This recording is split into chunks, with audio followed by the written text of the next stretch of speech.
prompt engineering. Correct. Right? Now, I don't know, will prompt engineering become such a deep specialization, or would the newer formats be so easy and so user-friendly? It'll be like, chatting on WhatsApp. I don't know. So a bit of a sense on where is the skills required for future headed, and how will AI impact that? So there are already studies that show that the entry-level job market is getting a little bit upset. I mean, is getting impacted. Wow. And the same thing is happening at the other end of the spectrum, which is like people who are like around middle-aged, thing, etc. So if you previously thought a career is going to last from 20 years to 60 years, so now there could be a little bit of a shock. And I don't want to alarm anybody, but one of the hypotheses that I have is 25 to 45 is the new career age. So a short window of 20 years. So there is a Stanford study which came out, which actually documented this. This came out only this week, which said that we're already seeing the impact of these AI technologies in this. And that is not new, okay? Just to, we were talking about history before. Yeah. In the 15th century, this kind of apprenticeship, paying somebody to give you an entry job was a norm. Yeah. So Leonardo da Vinci went to a master craftsman in Florence, and his family paid for him to get trained, learn the tricks of the trade, etc., the tools of the trade. So we may be entering that scenario again.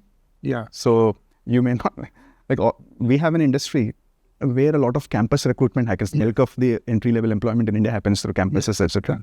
So actually, they may be actually having to pay companies to get to those things. So that's a slightly controversial thing. Like engineers, entry-level engineers will actually have to pay to get a job. Interesting. Because the competition with this cohort is quite high. I'll give you an example. So sorry, this is a little bit long-winded, but we need to understand the different levers.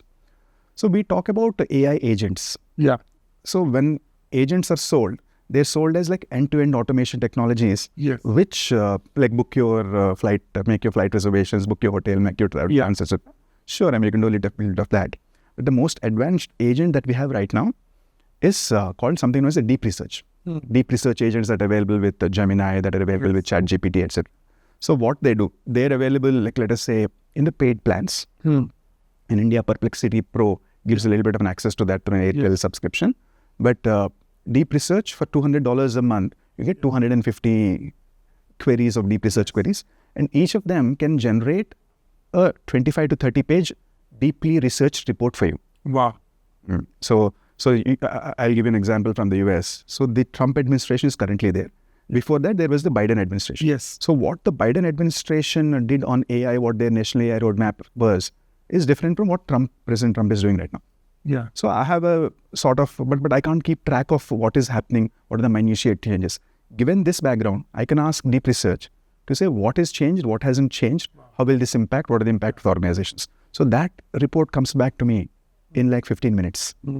So some of that will change. So that is like a very calculation or information, what kind of skills it ties to entry-level jobs. So this is something that somebody who is working in my team, in my research organization, would take like probably a week to put together that report. Yeah. But now I'm able to get that. And there is this notion that it hallucinates. There these technologies that we have hallucinate, etc. But with the newer versions of the models, that is gone away because you get citations and you can specify what kind of sources you're looking for, etc. So that's going to be a big impact. It goes back to house. But more importantly, what is going to happen is if you think of an organization structure, think of a pyramid. Yeah. Right? There are junior employees who are going to sort of do their apprenticeship and come to the top like you did. But now to be able to use the kind of scenarios that I described, to be able to use deep research, you need a little bit of an experience. Yes. Which means the shape of the organization is no longer a pyramid like this, but it's probably going to be a diamond. Interesting. So then where is, like, how are you going to become a diamond-shaped organization if these people are not growing? The bottom is narrow, So that's why I'm saying like maybe entry-level jobs will need a different kind of a model. Interesting. So that is thing. Coming back to prompting. Yeah. Prompting is always important. Yeah. You may not be able to make a career out of it, but becoming an expectation out of it. It's a skill to have. It's going to be like learning to drive. Yeah. So so driving is like a skill only for some folks. It's not like a skill for everybody. So prompting is going to be important, but everybody probably benefits from knowing driving because they can have flexibility, they can go, etc. Because the AI tools that we have and that I see us having in the next few years are not going to facilitate end-to-end automation broadly. Right. So there needs to be that human curation, human input, human instructing the AI. Yes. That is prompting.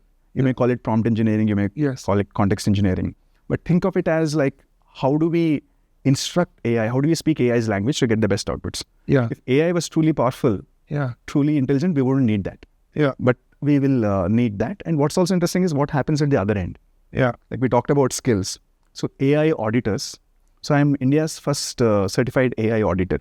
Wow. Okay. So how do you sort of verify the outputs is like one kind of AI auditing, but what goes in between, in that black box, what is happening?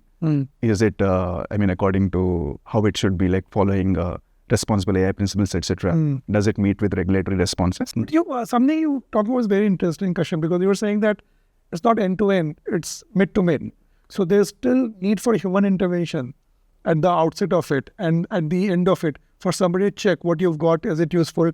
Does it have to go back to the cycle? So it's reordering of the kind of skills required rather than completely doing away with them. Is that a fair way to look at it? Yeah, I think completely doing away with is like a very naive assumption. Yeah. So like a lot of the news, for example, like let's forget AI for a minute, but in the news industry, dog bites man, not news. Maybe not these days, but man bites dog is news. Yes. Yeah. So AI improving your productivity by 30%, that is not news. Right.